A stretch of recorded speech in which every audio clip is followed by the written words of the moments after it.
Hey YouTube, RicoKnows here. It's been a while since I made a video like this. Gonna talk about another hidden gem on a college football team for the 2024 season. If you didn't know, I've been pointing out one hidden gem on every single team in America. If you want to see them all, go to the playlist. If you go to the homepage on YouTube, click on the playlist. One of the playlists will say 2024 college football hidden gems. And you're looking at the hidden gems for NC State. That's who we're on right now. So when I look at NC State, a couple things. Last season, B.J. Armstrong was at quarterback. M.J. Morris came in. Now, M.J. Morris hit the transfer portal. He's gone to Maryland. B.J. Armstrong's Brennan Armstrong, no longer has eligibility. So they got a new quarterback. And we'll talk about it on the next depth chart scene. They got a new running back. They got a running back coming in from Duke. Pretty damn good. Obviously, they had no running back last season. Most of these guys transferred out. They're at different schools now. And they had to bring in new running backs. They realized it immediately. Wide receivers. Had a great true freshman in Kevin Concepcion. He played great. He looks good. And we'll see how well he does next year. He was phenomenal. He let him play multiple positions. Dakari Collins, I believe, was a Clemson transfer. And then you had Bradley Rosner, who transferred in from Rice. Looked like a bad move, if you ask me. So, yeah, wide receiver transfer is gone. Some guys are there. Hey, there's Juice Vereen. I gave a big shout out to Juice Vereen. I actually did a video on him back in last year.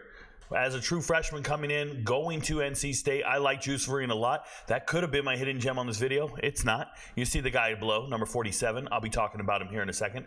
And then we go to the kickers. Nothing special. And there's Payton Wilson. And Payton Wilson was the best defender in America last year, so I did a ton of research on Payton Wilson, watched every game of NC State's. Obviously, that's what I do. Shout out to the MVPs. But after I watched all the games, after the college football season, I went back and I did studying on draft picks. And one of the draft picks I studied was Payton Wilson, obviously. My number one linebacker in the draft. I couldn't believe he fell. Shout out to the Steelers. Shout out to whoever takes a chance on a player, and they don't care about his injury concerns. They just know they're going out to get a mega baller. All right, so there's Payton Wilson, no longer with the team, the greatest defender in America. And yes, he is with the Steelers now. Okay. That being said, who's the hidden gem here? Well, if you go to the depth chart and you look at North Carolina State, they have Dakari Collins, like I said, a transfer coming over from Clemson. They have Wesley Grimes, who actually I think he's a transfer from Wake Forest. Yeah, Wake Forest. There we go. I know this. And he did well in the spring game. By the way, in the spring game for NC State, there was one team, I think they had 50-something points, and the other team didn't have any. It was really bad, if you ask me. You're beating up on your backups. That's not cool. But Noah Rogers coming over from Ohio State helps. Kevin Concepcion, like I said, complete stud. And there's Justin Jolly. And they put him at wide receiver Y. If you look at any of these PFF rankings or these on-3 rankings leading into the season, they're going to tell you all about the top tight ends in America, and they're not going to mention Justin Jolly at all. And they're just wrong. Justin Jolly is a tight end coming over from UConn, and he's an absolute monster. Grayson McCall just transferred in from Coastal Carolina, the 3-time Sun Belt Player of the Year. Final year of eligibility. He can play. He's been around. He's had nobody to throw to, and he knows how to do it. Okay, I was going to say he's been around the block for a time or two, and he's always finding ways to win. I really like Grayson McCall. Excuse me. My mouth's a little frozen, bro. I just ate an ice cream. Looking at running backs, Jordan Waters coming in from Duke. Really like him. Shout out to Hollywood Smothers. Looked great in the spring game. Might have a breakout season. Not my hidden gem. Looking at their defense, a lot of seniority, a lot of guys that they have developed. You don't see a lot of transfers in the starting lineup. These are guys they have developed. Yes, they got Jahid Carter coming in from Ohio State, former Syracuse transfer, if I remember correctly.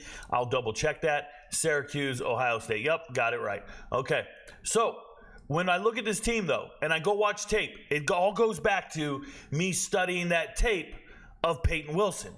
When I studied Payton Wilson, what I noticed is all the defensive linemen were like single-digit guys. All their numbers were single digits, so I'm watching tape. And then a number 47 comes on tape. And 47 is somebody I knew nothing about. He's from the transfer portal, but he's a junior college transfer. And 47's got juice to him. And he doesn't play every single play. He plays a couple of plays a game, maybe 20 plays or so, and that's it. Yet, somehow, some way, his name is Red Hibler down here. Red Hibler, defensive lineman. Somehow, some way, he had 6.5 sacks. I don't think the world knows about Red Hibler. And you should, okay? Jacavius Hibler, coming out of high school, played in Mississippi, went straight to a JUCO. And he's at a JUCO, and he's doing what he can.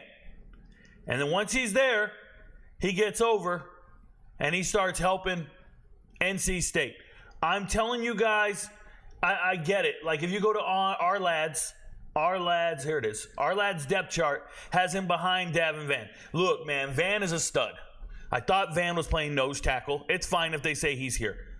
But Red Hibler, Chaz Wallace just transferred from Colorado, former ODU transfer. But when I watch tape on Red Hibler, he just looks good. And I guess he moved and he changed his number to number 4. But when I watch tape on Red, he's number 47. And I'm going to show you guys a clip. If you go back and you look at his games, right? I'm going to show you a clip here. And I'm going to keep the audio down. I don't want any copyright violations. But here he is against Miami. And this is 47 here. Great lean, great get off. And you see they have a back. They're watching Wilson here. I was watching him on the tape. And everybody's setting up. And this is a 5-star Francisco Frisco? What's his name? It's Frank Frisco. Maui Goa, the 5-star offensive tackle. Francis, the young kid's name, Francis. So this is a 5-star offensive tackle who will be a 3 to 4 year starter at Miami.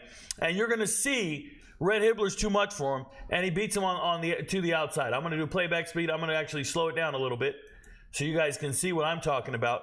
But when I watch this play, I just see him speed rush, catch the edge, boom. That back was supposed to chip.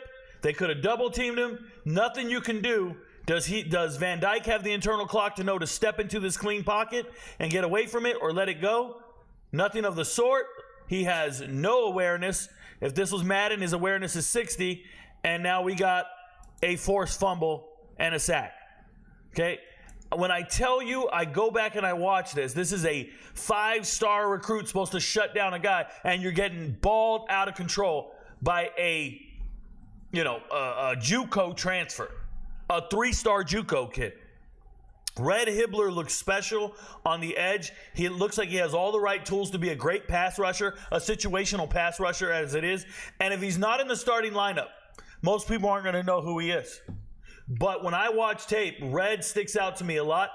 He's number 4. They don't even have a picture of him on ESPN, bro. And when I did a Google search for him, bro, they did not have the right picture. I did a Google search, a white dude came up, and I'm like, that's not Red Hibler. I know this. His first name is Jacavius, but he goes by Red. I'm just telling you, this looks like a special talented player. He has all the right tools to go out there and make an impact. And NC State's defense has always been a problem. They're developing greatness, and I'm ready to see him dominate. And don't get confused. His high school was Louisville. He never played at Louisville. That's the high school in Mississippi. Shout out to Louisville, Mississippi. So, Red Hibler, final year of eligibility at NC State. That's my hidden gem for NC State going into this season. Please, don't hate me, because yes, I know Justin Jolly, Juice Vereen, both guys, I love them to death, but I'm picking so many wide receivers on this hidden gems list. I gotta do something else. So that's why I went looking for a player that I believed in, and it's Red Hibler. All right, your friends don't know, but Rico knows. Make sure you watch all the other hidden gem videos. Peace.